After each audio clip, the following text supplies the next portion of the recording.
We're going to be continuing with our series through the book of Daniel. We're going to be in Daniel chapter 2 today. 2 weeks ago, we started Daniel 2. And if you're visiting, no, it hasn't taken us this long to get through the whole chapter. I was gone last week. But we're going to finish out Daniel chapter 2. Let me ask you a question. How many of you like mysteries? Let me see your hands. I love mysteries, absolutely love mysteries. If I wasn't a pastor, I wanted to be a detective. And it's my mother's fault. She loves mysteries. She loves Agatha Christie mysteries, grew up watching those. And I remember as a kid, too, this will date me a little bit, but we watched Murder, She Wrote a lot when I was a kid. How many of you liked Murder, She Wrote, right? And that's just awesome. I think my mother thought that maybe she was Angela Lansbury and solving all the mysteries. For me, I like detective shows. So for me, it was Magnum P.I., and I thought of myself as Tom Selleck, Magnum P.I., although I realize it's probably more like Columbo or in the scary reality, probably Monk. But I love mysteries. And the section that we are at in Daniel starts a series of mysteries. Daniel is full of dreams and visions and prophecies. And when we read through them, a lot of them are going to leave us scratching our heads, wondering, like, what is this? But where we are in Daniel chapter 2, there's a mystery that's taken place, and we're going to get to the second half of the story today, where the mystery is revealed. What has happened? We are looking in ancient Babylon in the courts of King Nebuchadnezzar. And as this chapter started out, Nebuchadnezzar had a dream that disturbed him greatly. He calls into his throne room all of the magi, the enchanters, the sorcerers, the magicians, the wise men of his realm. And he says, I had a dream, and here's what I want from you. I want you to not only interpret the dream I had, but you need to tell me what my dream was. To that, all of these men in his court are looking at him, and they're saying, hey, if you would tell us your dream, we'll go ahead and interpret it for you. And he looks at them and says, no, you have to not only interpret it, but first you have to tell me what my dream was.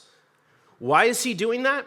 He literally says, if you can't tell me your dream, you're going to lie to me and just make up an interpretation. He's basically saying, you all stand before me in my courtroom, in my throne room. You claim to have these supernatural powers and these supernatural connections to gods and spirits and all these things. If that is true, you need to go beyond what somebody else could do and just kind of make up an interpretation.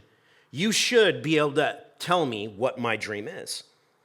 And literally, all of these people say this: there is not a man on earth who can meet the king's demand.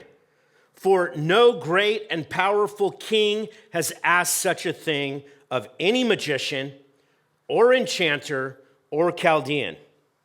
The thing that the king asks is difficult, and no one can show it to the king except the gods whose dwelling place is not with flesh. They're literally saying, this is a mystery given from the gods. The gods up in the heavens, they're the only ones that could say this. And unfortunately, their dwelling place is not here on earth with us. They're out there, they are away, they are distant. And so because of that, King Nebuchadnezzar says, off with your head, right? He literally is like, all right, I'll just kill you all. I'll just kill you. As the guards come to Daniel to arrest him and take him away, Daniel is perplexed. He's saying, what is going on? What's happening? As he hears this, he goes into Nebuchadnezzar's court and he says, Nebuchadnezzar, O king, if you will give me a little bit of time, I will seek my God and my God will reveal this." So he gets permission. Daniel instantly goes to his three friends, Shadrach, Meshach, and Abednego, and basically starts his prayer circle within his small group, right? Just the four of them together.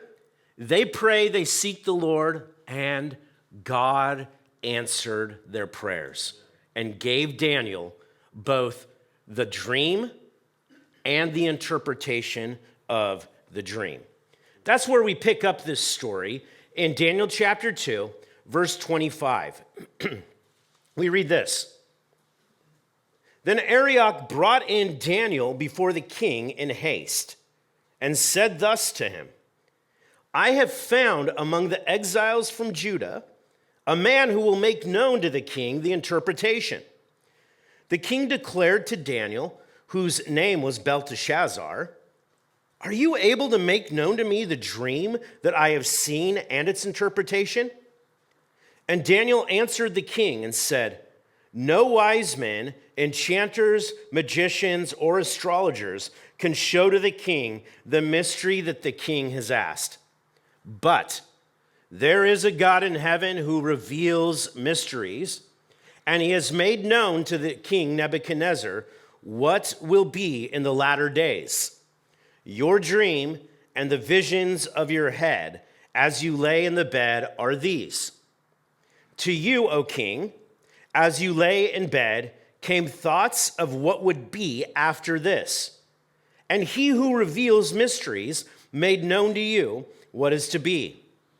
But as for me, this mystery has been revealed to me, not because of any wisdom that I have more than all the living, but in order that the interpretation may be known to the king, and that you may know the thoughts of your mind." Just stop there, because I think something is going on in Daniel's character that we need to just sit up and respond to. Think about this. Daniel is put in a dire position, life and death. None of the other people in his profession, in his career, in his field are able to do this. But as we've read in chapter 1 and chapter 2, Daniel and his three friends are given knowledge and wisdom by God, knowledge about life and wisdom, how to apply it to life. But to Daniel specifically, he's been given the ability to dream dreams, to see visions, and to interpret them. And in this case, God answers Daniel's prayer, and he can suddenly know the vision and dream and interpret it. But notice his humility. Notice his humility. Most people would be puffed up about this. Look at me. Look at me. I'm able to do this. Look at me. I have a special connection with God. And I think that's not just something outside the church, but within the church, how easy it is for some of us to get puffed up about the spiritual gifts we've been given, to take pride in that. But that's not Daniel. Daniel steps back and he's like, "Look, king, I'm not better than the rest of these guys. What you asked is impossible for all of us. I've been given this information, but not because I'm wiser than anybody else. It's simply that the God of creation wants to speak to you, king, and he's just using me to do it." It's that simple. And I love that. Daniel realizes it's not about him, that he is just there for God to use to reach somebody else, specifically the king. And I want to just push in on that as a church. That's us. This is not about us. It is about them. Those who are about to come. Those who are just about to put their faith in Jesus Christ. I once had a good friend of mine who, as a pastor, had a meet and greet and was talking with a bunch of people at his church. And he said, "Yeah, so our church is a church for unchurched people." And that confused some people. What do you mean it's a church for unchurched people? And he said, well, most churches are designed in the way they operate for people that are both saved and are churched. They understand church culture, all the written and unwritten, spoken and unspoken rules. They just know how to operate within the church. But we've designed a church for people who have not accepted Christ yet and don't understand church, and for people who maybe have accepted Christ, but they've never found a church they fit in, for unchurched people. And I love that idea.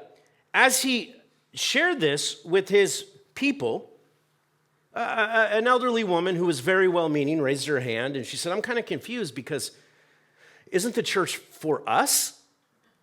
And his response was, no, the church is not for us. The church is us, but we are here for them.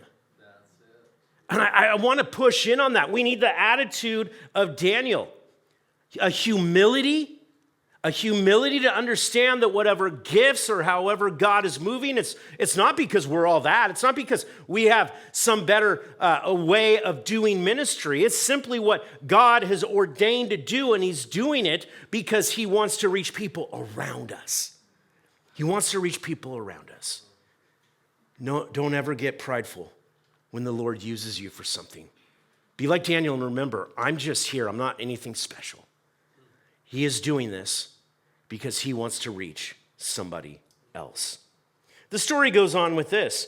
Daniel says, you saw, O king, and behold, a great image. This image, mighty and of exceeding brightness, stood before you, and its appearance was frightening. The head of this image was of fine gold, its chest and arms of silver, its middle and thighs of bronze, its legs of iron, its feet partly of iron and partly of clay. As you looked, a stone was cut out by no human hand, and it struck the image on its feet of iron and clay and broke them in pieces. Then the iron, the clay, the bronze, the silver, and the gold all together were broken in pieces and became like chaff of the summer threshing floor. And the wind carried them away so that not a trace of them could be found. But the stone that struck the image became a great mountain and filled the whole earth. Okay, just to clarify this. In the image, in the dream, what did Nebuchadnezzar see? This huge statue that is terrifying. It's a terrifying image, a statue. Think of like this big giant that's made out of metal, some type of golem, and not Gollum from Lord of the Rings, a golem, like Frankenstein creation type thing, that is walking around, and it's made up of these different metals, gold, silver, bronze, iron, feet that are a mix of iron and clay. And while Daniel sees it, talks about it, Nebuchadnezzar has dreamt it, it's terrifying, but suddenly a rock is carved out, but not by human hands. The rock is flung at this statue. It hits the feet of the statue, and the entire thing crumbles to the ground and blows away like dust. It's sort of like somebody snapped their fingers and everything turned to dust and blew away, okay? And then that stone turns into a huge mountain that fills the entire earth. You got it? Yeah. All right. Now, what does it mean? Verse 36. This was the dream. Now we, meaning Shadrach, Meshach, and Abednego are there with him, will tell the king its interpretation. You, O king, the king of kings, to whom the God of heaven has given the kingdom, the power, and the might, and the glory, and into whose hand he has given, wherever they dwell, the children of man, the beasts of the field, and the birds of the heavens, making you rule over them all. You are the head of gold. Another kingdom inferior to you shall arise after you, and yet a third kingdom of bronze shall rise to rule over all the earth. And there shall be a fourth kingdom, strong as iron, because iron breaks to pieces and shatters all things. And like iron that crushes, it shall break and crush all these. And as you saw the feet and toes, partly of potter's clay and partly of iron, it shall be a divided kingdom. But some of the firmness of iron shall be in it, just as you saw iron mixed with the soft clay. And as the toes of these feet were partly iron and partly clay, so the kingdom shall be partly strong and partly brittle. As you saw the iron mixed with soft clay, so they will mix with one another in marriage, but they will not hold together, just as iron does not mix with clay. And in the days of those kings, the God of heaven will set up a kingdom that shall never be destroyed, nor shall the kingdom be left to another people. It shall break in pieces all of these kingdoms and bring them to an end, and it shall stand forever. Just as you saw that a stone was cut from a mountain by no human hand, and that it broke in pieces the iron, the bronze, the clay, the silver, and gold, a great God has made known to the king what shall be after this. The dream is certain, and its interpretation sure. I love that. No speculation on Daniel's part about what it was. Here's the dream he had. Here's the interpretation. Now, we look at this, and still, if you just read that, you've got to be saying, well, okay, I don't quite understand it, though. He has a dream, and in the dream, there's the image of the statue made up of different materials. And Daniel goes through saying it's different kingdoms that are being represented. Now, for Nebuchadnezzar and Daniel at this time, all of these are in the future. But here's the incredible thing. For us, 4 of these kingdoms are in the past, and 1 is yet to come. And we can begin to learn how to interpret the different dreams, prophecies, visions, the imagery in the book of Daniel, the book of Zechariah, and Revelation because of this. There's a lot of imagery that's going to be taking place. In fact, when we get to chapter 7, chapter 2, and chapter 7 of Daniel, they go together. They parallel each other. And we're going to read about these kingdoms even more. What are they? Well, it starts out, and Daniel makes it very clear. The statue has a head of gold, and he says, the head of gold is you, King Nebuchadnezzar. That's you. The head of gold represents Nebuchadnezzar, who is the greatest and the founder of the Babylonian Empire, and it represents that entire kingdom. Mighty, powerful, brilliant. They conquered their known world. Absolutely amazing. Now, to this day, we still talk about Babylon, and there's things from the Babylonian Empire that are in our culture. Even some of the things like the 7 wonders of the world were from ancient Babylon. I had a friend of mine who served in Iraq and did 3 tours, and he actually went and looked at some of the ziggurats and places that were there, the ruins, and took pictures for me. Just absolutely incredible. But the Babylonian Empire didn't last that long. A short time later, it was conquered, and we will read about that when we get further into Daniel. Because Daniel served in the courts not only of the Babylonian Empire under Nebuchadnezzar and his son, but also with another empire and a king named Cyrus, with the Medo-Persian Empire.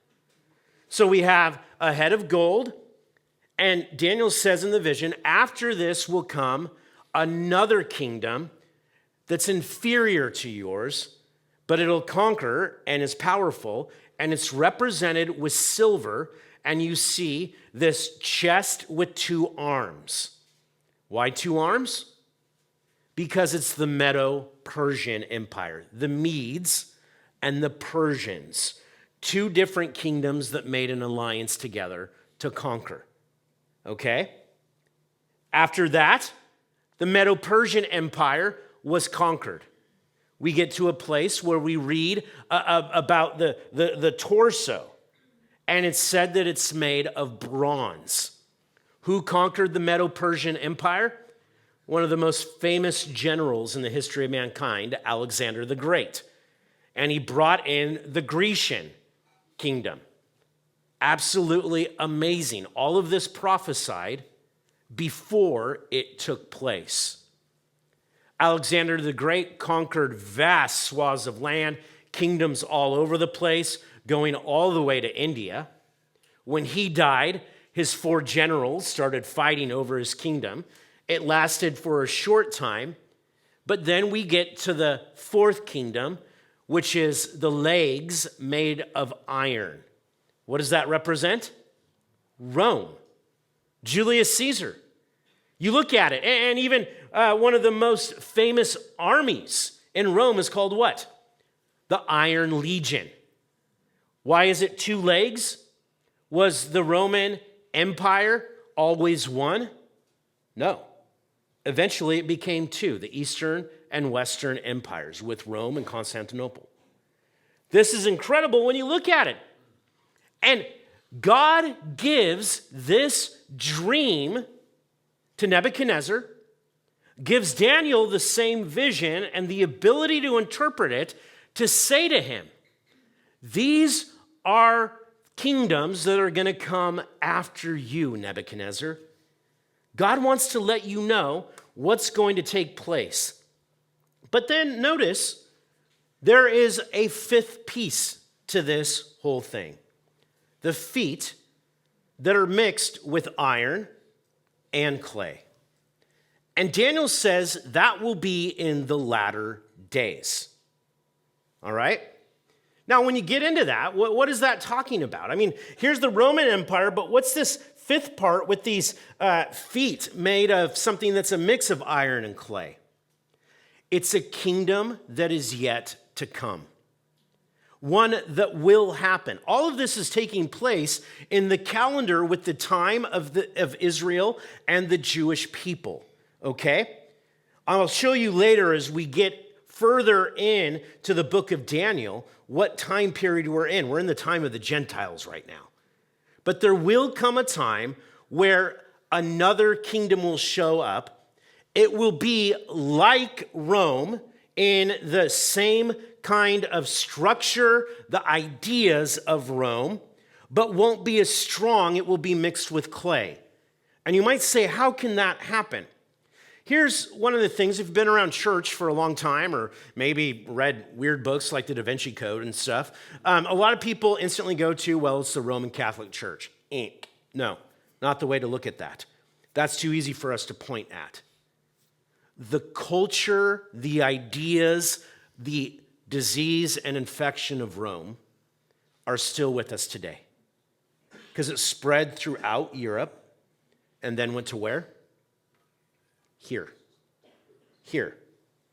Our structures and the things about our country, the way we're designed, our culture and everything is a shadow of what Rome was.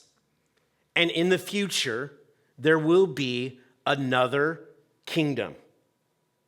And notice 10 toes, with 10 different kings or rulers of it that will happen.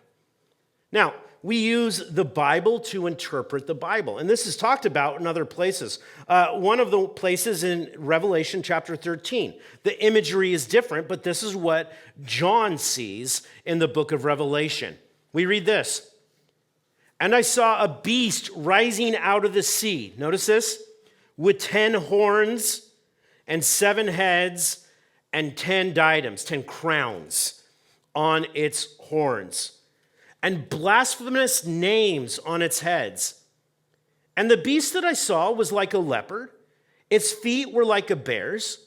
Its mouth was like a lion's mouth. Now, when we get into chapter 7 of Daniel, this will make a lot more sense with this. Goes on and says, and to it the dragon gave his power and his throne and great authority. One of its heads seemed to have a mortal wound, but its mortal wound was healed, and the whole earth marveled as they followed the beast. And they worshiped the dragon, for he had given his authority to the beast, and they worshiped the beast, saying, who is like the beast, and who can fight against it? What's this talking about? Satan the dragon empowering a ruler from this last kingdom to take over and control the entire earth, and that king and kingdom will speak blasphemies about the Creator God. It goes on and it says, and the beast was given a mouth uttering haughty and blasphemous words, and it was allowed to exercise authority for 42 months. That's 3.5 years.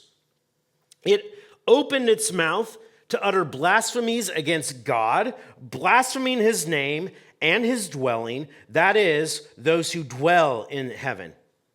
Also, it was allowed to make war on the saints and to conquer them. And authority was given it over every tribe and people and language and nation, and all who dwell on earth will worship it. Everyone whose name has not been written before the foundation of the world in the book of life of the Lamb who was slain. If anyone has an ear, let him hear. If anyone is to be taken captive, to captivity he goes. If anyone is to be slain with the sword must he be slain. Here is a call for the endurance and faith of the saints. A prophecy of the latter days with this kingdom empowered by Satan that will make war against God's people. Will make war against God's people. Blasphemies. And everybody will be involved in this except for those who what? Whose names from the foundations of the world have been written in the Lamb's book of life. That's what this prophecy, this dream, this vision means. A lot of people get scared by these things. In fact, some of you might be thinking right now, oh, this is good, Tim. This is good. Now have an altar call and all kinds of people will accept Christ, right? But we're not doing it out of fear. Because prophecy, when properly preached and taught, shouldn't be something that puts God's people into a state of fear and anxiety, but it's supposed to be an encouragement. When you look at 1 Thessalonians, Paul says twice as he talks about the end times, to share these things to encourage the church. And this is encouragement because the dream kept going. While there was this huge statue, what happens? There is a stone, not created by human hands, but created by God himself. And the stone is flung at the statue. It hits that last kingdom, shattering it. And the entire world system that mankind has created crumbles to the ground and is replaced by what? The kingdom of Jesus Christ. The kingdom of Jesus Christ. And can I say this? That is the kingdom that we have all longed for. We hear about it, we talk about it, but it doesn't always click with us. Isaiah talked about it in more than one place, but a couple places. One is Isaiah chapter 9, and we sing about this at Christmas time, but it doesn't necessarily click. Isaiah 9, verse 6 and 7. For to us a child is born, to us a son is given, and the government shall be upon his shoulders, and his name shall be called Wonderful Counselor, Mighty God, Everlasting Father, the Prince of Peace. Of the increase of his government and of peace, there will be no end. On the throne of David and over his kingdom, to establish it and to uphold it with justice and with righteousness from this time forth and forevermore. And the zeal of the Lord of hosts will do this. Can you imagine a government that is a government of peace, and it's upheld with justice and righteousness? Isn't that what we want? And God says it will come to pass, and when it does, it will be forevermore. 2 chapters forward, chapter 11, Isaiah in his prophecies, he sees it, and it gets even more descriptive, okay? This blows me away. Isaiah 11, verses 1 to 9. There shall come forth a shoot from the stump of Jesse, and a branch from his root shall bear fruit. This is talking about King David and his line. And the Spirit of the Lord shall rest upon him, the Messiah, the Spirit of wisdom and understanding, the Spirit of counsel and might, the Spirit of knowledge and the fear of the Lord. Now, can you imagine if we had a king, a kingdom, a governor, a ruler, somebody with those qualities right there, all of them in fullness? And his delight shall be in the fear of the Lord. He shall not judge what his eyes see or decide disputes by what his ears hear. But with righteousness he shall judge the poor and decide with equity for the meek of the earth. And he shall strike the earth with the rod of his mouth, and with the breath of his lips he shall kill the wicked. Righteousness shall be the belt of his waist, and faithfulness the belt of his loins. Now check this out. The wolf shall dwell with the lion.